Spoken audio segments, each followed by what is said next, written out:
ہارون رشید اپنی بیوی کے ساتھ دریا کے کنارے چہل قدمی کر رہا تھا۔ اس نے ایک بزرگ کو دیکھا، اللہ والے کو دیکھا، وہ مکان بنا رہے تھے۔ جیسے بچے کھیلتے ہیں نا ریت پانی کے ساتھ، تو وہ اپنے پاؤں ہاتھوں کے ساتھ مکان چھوٹے چھوٹے بنا رہے تھے۔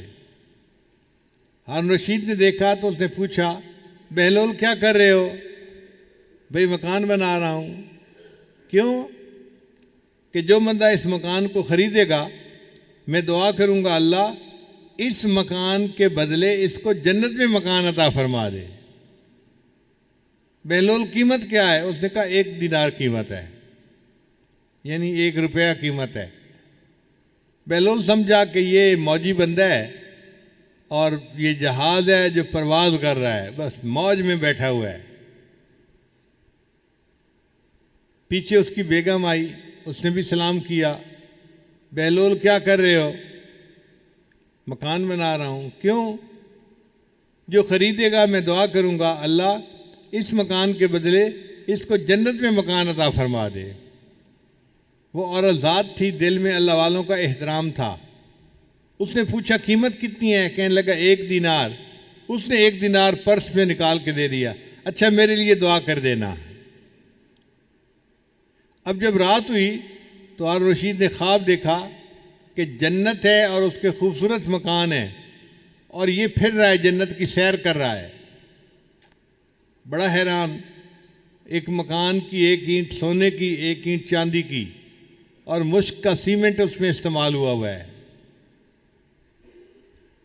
ایک مکان دیکھا جو بے جوڑ ہیرے موتی کا بنا ہوا تھا، ایک مکان سرخ یاقوت کا بنا ہوا تھا، روبی کا بنا ہوا تھا۔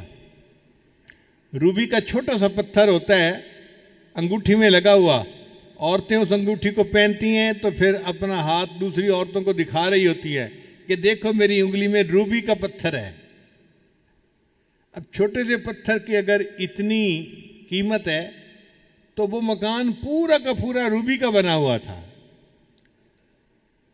ہارون رشید بڑا حیران ہوا، ذرا غور سے دیکھا تو اس کے دروازے پر اس کی بیگم کا نام لکھا ہوا تھا، زبیدہ خاتون۔ تو ہارون رشید خوش ہو گیا، کوئی بات نہیں میری بیگم کا گھر ہے، چلو میں اندر سے جا کے دیکھتا ہوں کیسا ہے۔ جب دروازے میں سے داخل ہونے لگا تو وہاں فرشتہ بیٹھا ہوا تھا، سیکورٹی گارڈ بیٹھا ہوا تھا۔ اس نے روک لیا، بھئی تم کون ہو جو اندر جانا چاہتے ہو؟ بھئی یہ جس کا نام لکھا ہوا ہے نا میں اس کا خاوند ہوں۔ انہوں نے کہا سوری، اس جہان کا قانون یہ ہے کہ جس کا نام ہوتا ہے وہی جا سکتا ہے، دوسرا نہیں داخل ہو سکتا، تم جاؤ واپس۔ جب وہ سیکورٹی گارڈ نے دھکا دیا تو بادشاہ سلامت کی آنکھ کھل گئی۔ اب سوچنے لگا کہ میری بیوی مجھ سے زیادہ عقلمند نکلی، اس نے مکان کا سودا کر لیا اور میں نے تو موقع ضائع کر دیا۔ اب بڑا افسوس ہو رہا ہے۔ افسوس اس کو 2 وجوہات سے تھا۔ ایک وجہ یہ تھی کہ میں نے موقع ضائع کر دیا، اور اس سے بڑا افسوس یہ تھا کہ میں نے سودا نہ کیا، بیوی نے کر لیا۔ اب جب بیوی اچھا کام کر لے خاوند نہ کرے تو خاوند کا حال برا ہوتا ہے۔ سارا دن سوچتا رہا کیا کروں۔ تو انسان کے دماغ کے اندر یہ صلاحیت ہے، وہ آفٹر میتھ کرتا ہے، کام کے ہو جانے کے بعد پھر دماغ سوچتا ہے اچھا اب کیا کیا جا سکتا ہے۔ تو سارا دن آفٹر میتھ کے اندر مبتلا رہا۔ پھر ذہن میں خیال آیا آج جاتے ہیں، اگر بہلول آج مکان بنا رہا ہوا نا تو میں نے تو ضرور مکان خرید لینا ہے۔ اب دوسرے دن پھر بیوی کو لے کے دریا کے کنارے، آنکھیں اس کی بہلول کو تلاش کر رہی تھیں۔ اللہ کی شان، ایک جگہ اس نے دیکھا بہلول پھر بیٹھا ہوا مکان بنا رہا تھا۔ بادشاہ سلامت جلدی جلدی اس کے پاس گئے، السلام علیکم بہلول، کیا حال ہے؟ اس نے کہا ٹھیک ہے۔ بہلول ٹول خدے، اس نے کہا ہاں سب ٹھیک ہے ٹھیک ہے۔ کیا کر رہے ہو؟ اس نے کہا مکان بنا رہا ہوں۔ کیوں بنا رہے ہو؟ اس لیے بنا رہا ہوں کہ جو خریدے گا میں اس کے لیے دعا کروں گا اللہ اس مکان کے بدلے اس کو جنت کا مکان عطا فرما۔ تو بادشاہ نے کہا بھئی قیمت کتنی ہے؟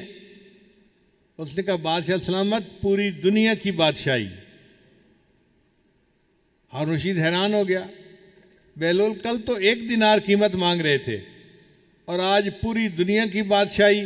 میں پوری دنیا کا بادشاہ بھی نہیں, اپنی بادشاہی بھی دے دوں تو قیمت ادا نہیں کر سکتا. یہ فرق کیوں ہے؟ انہوں نے کہا بادشاہ سلامت کل سودا بن دیکھا تھا قیمت تھوڑی تھی, آج سودا دیکھا ہوا ہے اس لیے قیمت زیادہ ہو گئی ہے. تو آج ہم نے بن دیکھے اللہ کو مانا ہے, جنت کی قیمت تھوڑی ہے. موت کے وقت جب آخرت کے مناظر دیکھ لیں گے تب ہم قیمت بھی نہیں ادا کر سکیں گے اور جنت کے حقدار بھی نہیں بن سکیں گے. اس لیے اس ایمان بالغیب کی بڑی قدر کرنی چاہیے, پکا رہنا چاہیے.